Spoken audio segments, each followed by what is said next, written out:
பகவான் இந்த நாகராஜனுக்கும் நாகண்ணிக்கும் இப்படி வரம் கொடுத்தார். அப்படி அழகாக குழந்தை வரம் கொடுத்து அங்கே ஆண்டவன் அருளாக 8 முட்டையிட்டால் சரிதான். 8 முட்டையிட்டு இருந்த அடைகாத்து வரும்போது அவருக்கு அங்க என்ன ஆயிற்று?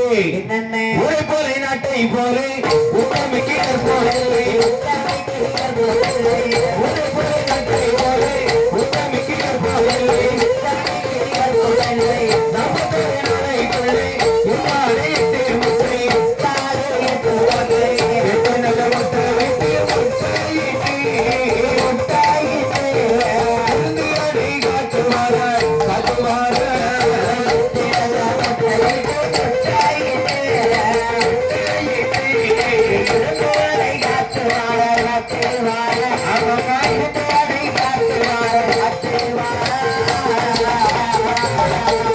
அப்படி 8 முட்டையிட்டு இருந்து அடைகாத்து வரும்போது அந்த 8 முட்டையிலிருந்து யார் பிறந்து பிறக்கிறார்?